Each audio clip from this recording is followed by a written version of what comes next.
الرحمن الرحيم الذي خلق الموت والحياة ليبلوكم أيكم أحسن عملا۔ قرآن کریم میں اللہ رب العزت ارشاد فرماتے ہیں،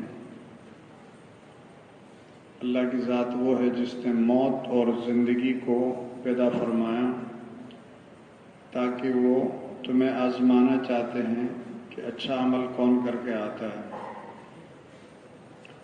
موت زندگی کی ضد ہے، موت ہے تو زندگی نہیں ہے، زندگی ہے تو موت نہیں ہے، یہ دو آپس میں جمع نہیں ہو سکتی۔ اور ہر انسان کو اللہ نے دنیا میں ایک زندگی عطا فرمائی اور اس کے بعد ہر انسان کو موت کا مزہ چکھنا ہے۔ قرآن کریم میں اللہ رب العزت ارشاد فرماتے ہیں، کل نفس ذائقۃ الموت، ہر نفس نے موت کا مزہ چکھنا ہے۔ اللہ کی ذات موت سے پاک ہے اور باقی ساری جتنی بھی جاندار چیزیں ہیں، چاہے وہ انبیاء کرام ہوں، چاہے وہ اولیاء کرام ہوں، چاہے اللہ کے جتنے بھی برگزیدہ بندے ہیں، اور حتیٰ کہ فرشتے جو اللہ کی مخلوق ہے، نورانی مخلوق ہے، ان کے اوپر بھی موت آئے گی۔ چنانچہ ساری مخلوقات کو جب موت آئے گی، اس کے بعد حضرت اسرائیل علیہ السلام جو ہے وہ سے پوچھا جائے گا کہ ابھی کون باقی ہے، تو وہ بتائیں گے صرف عرش کے جو فرشتے ہیں، 8 فرشتے، وہ اور میں۔ چنانچہ کہا جائے گا کہ عرش کے فرشتوں کو بھی موت دے دو، وہ بھی مر جائیں گے۔ اس کے بعد پوچھا جائے گا کون بچا، کہتا ہے اللہ صرف میں بچا، تو اللہ حکم فرمائیں گے میرے حکم سے تو بھی مر جا۔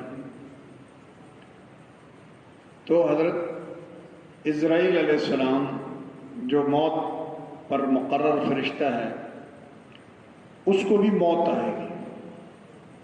موت سے کسی کو خلاصی نہیں سوائے اللہ کی ذات، سب کچھ جاندار ختم ہو جائے۔ اللہ اعلان فرمائیں گے لمن الملک اليوم للہ الواحد القہار، بادشاہت تو صرف اللہ کی ہے۔ جتنے آج دعوے دار ہیں ہم اس کے مالک ہیں، اس چیز کے مالک ہیں، کسی چیز کے مالک، سب کے مالک، سب چیزوں کے مالک صرف اللہ۔ اللہ کی ذات کو بقا ہے، کل من علیہا فان ویبقا وجہ ربک ذو الجلال والاکرام، ہر چیز کو فنا ہے سوائے اللہ کی ذات کے، کہ اللہ کی ذات کو فنا نہیں ہے، ہمیشہ سے ہیں اور ہمیشہ باقی رہیں گے۔ باقی روئی زمین پر جتنی چیزیں جاندار، جتنی بھی چیزیں ہیں، سب کو فنا ہے، سب کو موت ہے۔ جناب نبی کریم صلی اللہ علیہ وسلم اللہ کی برگزیدہ ہستی، ان کے اوپر بھی موت آئی، موت کا مزہ چکھا۔ جیسے وہ ایک شاعر کہتا ہے نا، لو کانت الدنیا تدوم لأہلها لکان رسول اللہ حی مخلد، اگر دنیا میں کسی نے ہمیشہ زندہ رہنا ہوتا تو جناب نبی کریم صلی اللہ علیہ وسلم دنیا میں ہمیشہ رہتے، زندہ رہتے، لیکن وہ بھی آئے اور دنیا سے رخصت ہو کے چلے گئے۔ تو کسی نے بچنا نہیں، اینما تکونوا یدرککم الموت، جہاں کہیں تم ہو موت تمہیں پالے گی، موت سے بچاوا نہیں، جہاں کہیں ہو۔ وَلَوْ كُنْتُمْ فِي بُرُوجٍ مُّشَيَّدَةٍ، مضبوط قلعوں کے اندر بھی اگر تم محفوظ ہو، موت تمہیں وہاں پر بھی آگے پہنچ کے رہے گی۔ حدیث میں آتا ہے، جناب نبی کریم صلی اللہ علیہ وسلم نے ارشاد فرمایا، جس آدمی کی موت جہاں لکھی ہوئی ہوتی ہے وہاں کے لیے کوئی حاجت بنا دی جاتی ہے، بندہ وہاں پہنچ جاتا ہے اور وہیں پر اس کی موت آ جاتی ہے۔ سفر کر کے وہاں چلا گیا اور وہاں پر موت آ گئی۔ حضرت سلیمان علیہ السلام کے پاس موت کا فرشتہ آیا تو ایک بندہ وہاں پر بیٹھا ہوا تھا، تو اس نے موت کے فرشتے کو دیکھ کے ڈر گیا۔ انہوں نے موت کے فرشتہ اس کو گور کے دیکھ رہا تھا جس سے وہ ڈر گیا، تو اس کو نہیں پتا کہ موت کا فرشتہ ہے۔ اس نے حضرت سلیمان علیہ السلام سے کہا ہے، اے اللہ کے رسول، آپ ایسا کر لیں کہ ہوا کو حکم دے دیں مجھے کسی اور جگہ میں لے جائے، اس سے مجھے ڈر لگ رہا ہے، میرے اندر خوف پیدا ہو گیا، لہذا آپ ہوا کو حکم دے دیں مجھے فلاں علاقے میں لے جائے۔ حضرت سلیمان علیہ السلام نے ہوا کو حکم دے دیا، وہ اٹھا کے دوسرے علاقے میں اس کو پہنچا دیا آنن فان۔ پھر حضرت سلیمان علیہ السلام نے فرشتے سے پوچھا کہ آپ اس کو گور کے کیوں دیکھ رہے تھے؟ تو انہوں نے کہا کہ میں اس پہ تعجب کر رہا تھا، ابھی چند سیکنڈ کے بعد تو اس کی روح فلاں علاقے میں نے قبض کر لی ہے اور یہ یہاں بیٹھا ہوا۔ تو اللہ نے سبب بنا دیا، اس نے کہا مجھے وہاں پر پہنچا دے، تو پہنچ گیا، میں جا کے اس کی روح نکالوں گا۔ تو موت ایک ایسی چیز ہے، موت کے لیے کوئی ضروری نہیں ہے کہ آدمی بیمار ہو تو پھر وہی مرتا ہے، صحت مند کے لیے موت نہیں ہے۔ حضرت علی کرم اللہ وہ جو ارشاد فرماتے ہیں، کم من سقیم عاش حینا من الدہر، کتنے بیماروں کو ہم نے دیکھا کہ زمانے تک وہ جیتے رہے، وَكَم مِّن صَحِيحٍ مَاتَ مِن غَيْرِ عِلَّةٍ، کتنے ہی ہم نے صحت مند لوگوں کو دیکھا بنا کسی وجہ کے دنیا سے چل بسے، مر گئے، بظاہر کوئی وجہ نظر نہیں آتی، کھاتے پیتے ہنستے گپ شپ لگاتے ہوئے مر گئے۔ کیا کہتے ہیں؟ ہارٹ اٹیک ہو گیا۔ تو ہارٹ اٹیک بھی تو اللہ کے حکم سے ہی ہوا نا، یہ بھی تو موت سے آ گیا نا، یہ نہیں کہتے موت آ گئی، اس کا وقت پورا ہو گیا تھا، ہارٹ اٹیک ہو گیا۔ اب ایک اصطلاح بن گیا یہ، اچانک کوئی مر جاتا تو کہتے ہیں ہارٹ اٹیک ہو گیا۔ تو ہارٹ اٹیک کا مطلب روح نکل گئی نا، بس اس کی سانس بند ہو گئی۔ اب اس کو آپ جو بھی نام دے دیں، آپ کہتے ہیں سانس بند ہو گئی، دل کے وال بند ہو گئے، جو بھی آپ نام دے دیں، خلاصہ یہ ہے کہ مر گیا ہے وہ، موت آ چکی ہے اس کو، موت نے پکڑ لیا اس کو، اب اس سے کوئی خلاصی نہیں۔ بعض لوگ کہتے ہیں کہ موت کے منہ سے میں باہر نکلا ہے، حالانکہ موت کے منہ سے کوئی نکل نہیں سکتا ہے۔ اصل میں موت نے اپنا منہ ہی نہیں کھولا تھا، اور جس دن منہ کھولے گا اس دن کوئی بچ ہی نہیں سکتا ہے۔ اس لیے موت کو یاد کرنے کا حکم ہے کہ موت کو یاد کیا جائے۔ اکثروا ذکر حازم اللذات الموت، لذات کو توڑنے والی چیز، لذات کو ختم کرنے والی چیز جو موت ہے اسے یاد رکھو۔ آپ صلی اللہ علیہ وسلم نے یعنی موت کو یاد کرنے کا حکم دیا۔ موت نیکوکاروں پر بھی آتی ہے، بدکاروں پر بھی آتی ہے، اور موت سکرات الموت سے جناب نبی کریم صلی اللہ علیہ وسلم نے پناہ مانگی۔ حضرت عائشہ رضی اللہ تعالیٰ فرماتی ہیں کہ میں یہ سمجھتی تھی کہ نیکوکاروں پر جو ہے سکرات الموت طاری نہیں ہوتی، یعنی موت کے وقت جو ان کو تکلیف نہیں ہوتی، اور یہ تو برے لوگوں کو پر تکلیف آتی۔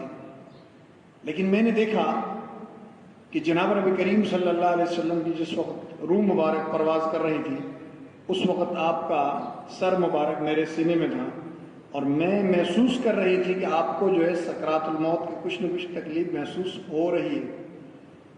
اس کے بعد میں نے کبھی تمنا نہیں کیا کہ کسی کی روح نکلتے وقت اس کو جو ہے نا سکرات الموت کی تکلیف نہ ہو، میں نے کبھی تمنا نہیں کی۔ تو یہ سکرات الموت، موت کے جو سکرات ہیں، اس میں اتنی تکلیف ہوتی ہے، جیسے سمجھانے کے لیے بتایا گیا کہ جیسے انسان کے اندر جو ہے وہ ایک ایسی کانٹدار ٹہنی جس میں روئی لگی ہوئی ہو، اور اندر آپ جو ہے وہ ڈالیں اور اندر سے کھینچ کر باہر نکالیں، ساری جو ہے وہ آنتیں باہر آ جائیں، تو کتنی تکلیف ہوگی۔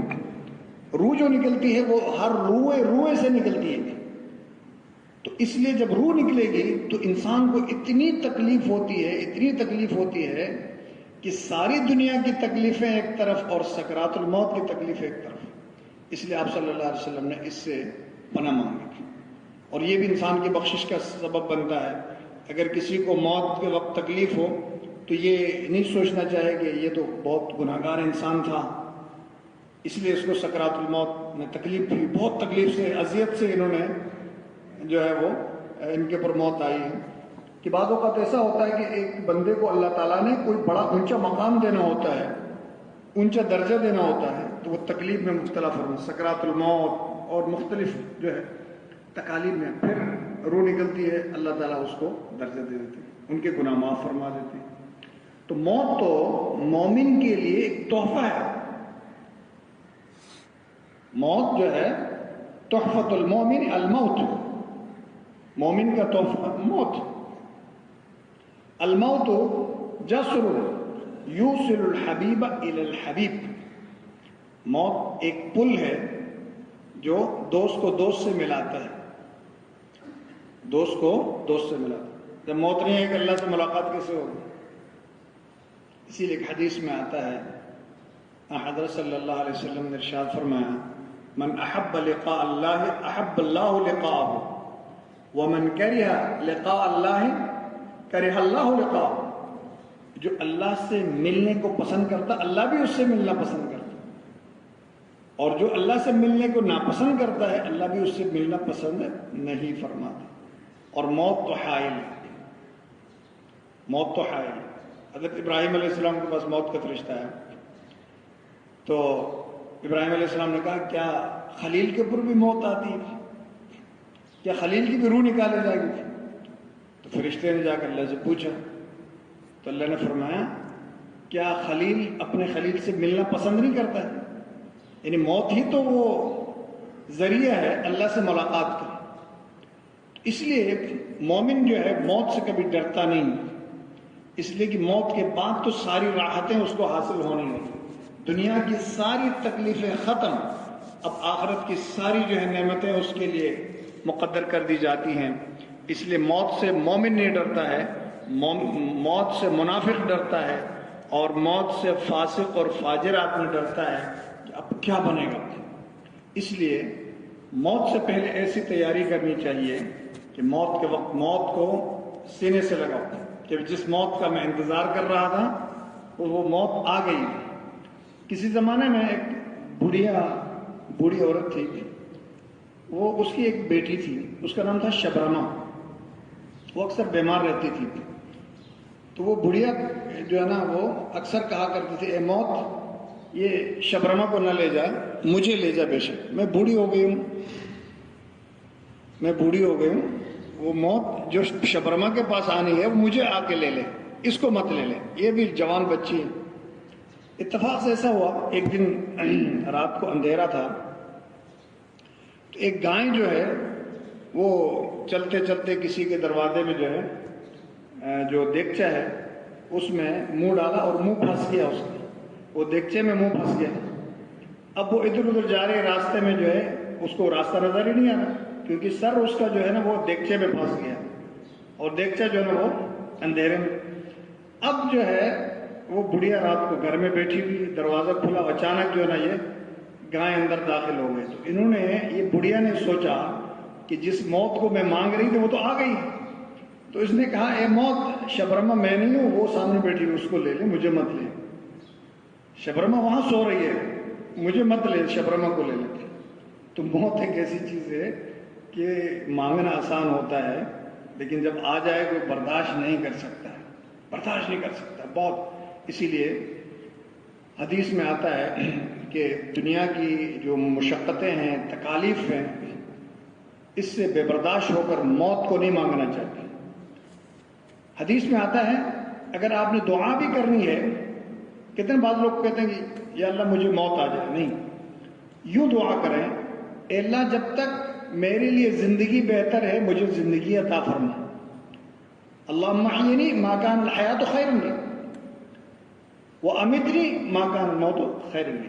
اور مجھے موت دے جب کہ میرے لیے موت بہتر ہے، یعنی میں تیار ہوں. اب تو گھبرا کے یہ کہنے لگے، ایک شعر ہے، اب تو گھبرا کے یہ کہنے لگے کہ مر جائیں گے، مر کے بھی چین نہ آئے تو کدھر جائیں گے. لوگ کہتے ہیں نا اب تو دنیا کی تکلیفوں سے بس جان چھوٹ جائے، مر جائے تو اچھا ہے۔ اور بھائی نیچے بھی کون سے بسترے اور جو ہے نا پلنگ اور صوفے لگے ہوئے ہیں، ادھر بھی تو مشقتیں اور تکلیفیں ہیں۔ ادھر کی تکلیف سے بچ گئے، ادھر کی تکلیف میں پھنس گئے۔ آسمان سے گرا، کھجور میں اٹکا، تو ادھر سے تو بچ گئے، ادھر کیا کریں گے؟ تو اس کے لیے تیاری یہاں پر کرنی ہے، موت کی تیاری۔ اس لیے جناب نبی کریم صلی اللہ علیہ وسلم نے ارشاد فرمایا، الکیس من دان نفسہ وعمل لما بعد الموت۔ سمجھدار آدمی وہ ہے جس نے اپنے نفس کو قابو کر لیا اور موت کے بعد کی زندگی کی تیاری شروع کر دی۔ اس لیے موت کو ہمیشہ یاد رکھنا چاہیے، قبرستان میں جانا چاہیے۔ آپ علیہ الصلوۃ والسلام نے ارشاد فرمایا، قبرستان میں جایا کرو اور موت کو یاد کیا کرو، اس لیے کہ اس سے تمہارے اندر ایک فکر پیدا ہوگی کہ ایک دن ہم نے بھی یہاں پر آنا ہے، ہم نے بھی مرنا ہے۔ یہ قبر صرف ان لوگوں کے لیے نہیں بنائی گئی ہے، یہ ہمارے لیے بھی ہے۔ موت صرف ان کے لیے نہیں ہے، یہ ہمارے لیے بھی ہے۔ اور کون سا دن موت کا ہے یہ کسی کے علم میں نہیں ہے، کہاں مرے گا یہ نہیں پتا، کون سی زمین میں موت آئے گی یہ اللہ کے علم میں ہے۔ اس لیے موت کو اللہ نے چھپا دیا۔ اگر موت کا علم ہو جائے تو لوگ جو ہے وہ کئی مہینے پہلے، سال پہلے جو ہے وہ کھانا پینا بھی چھوڑ دیں گے۔ اس لیے اللہ نے موت کو چھپا کے رکھا ہے کہ کب آئے گی یہ کسی کو۔ بعض ایسے بزرگان دین جن کے بارے میں ڈاکٹروں نے کہا کہ یہ چند عرصے میں مر جائے گا، اور وہ چاروں ڈاکٹر مر گئے اور وہ بزرگ پھر بھی زندہ تھے۔ یہ کیسے کہہ دیتے ہیں کہ بس تم تھوڑے دنوں کا مہمان ہے، چند دنوں میں مر جائے گا؟ بھائی موت تو اللہ کے ہاتھ میں ہے جب آئے، اور آپ ٹھیک ٹھاک ہیں تو آپ یہ کیسے کہہ رہے ہیں کہ میں جیوں گا کئی عرصے تک؟ موت تو کسی کو بھی آنی ہے اور کسی وقت بھی آئے گی۔ اس لیے جو ہے وہ ہر وقت موت کی تیاری کرتے رہنا چاہیے اور موت کے لیے تیار رہنا چاہیے کہ یہ نہیں پتہ کون سا سفر آخری سفر ہو، کون سی رات آخری رات ہو۔ یہ ہمارے ایک ساتھی تھے، رات کو سو گئے، صبح دنیا سے چل بسے تھے، روح پرواز کر چکی تھی، بسترے میں ہی جو ہے روح نکل گئی۔ سو رہے نا، النوم اخت الموت، یہ نیند جو ہے یہ موت کی بہن ہے۔ سو گیا آدھا مر گیا، سو گیا تو آدھا مر گیا۔ اس لیے جو ہے وہ ہم سو رہے ہیں بڑے مزے لے کر، یہ نہیں پتا کہ وہی نیند ہمارے لیے موت کا سبب بھی بن سکتی ہے، سانس بند ہو گیا ختم۔ اس لیے ہمیں ہر وقت رات سوتے وقت، دن کو، ہر وقت جو ہے وہ موت کی تیاری کرنی چاہیے، موت کے لیے اپنے بندوبست کرنا چاہیے، کیونکہ آگے بھی بڑے بڑے کھٹن راستے ہیں، بڑے کھٹن مراحل ہیں، ان کی تیاری یہ دنیا ہی میں کرنا ہے۔ یہ نہیں کہ موت کے بعد کے لیے زندگی کی تیاری موت کے بعد کریں گے، موت کے بعد کی زندگی کی تیاری دنیا میں کرنا ہے، مرنے کے بعد موقع نہیں ملے گا۔ اس لیے رمضان کا مبارک مہینہ، اس میں خوب عبادت کریں، اللہ سے دعائیں کریں، اپنے گناہوں کو بخش پائیں اور موت کو یاد کریں تاکہ ہمیں آخرت کی فکر کرنی آسان ہو جائے کہ اللہ تعالیٰ مجھے اور آپ کو عمل کی توفیق عطا فرمائے۔ الحمدللہ۔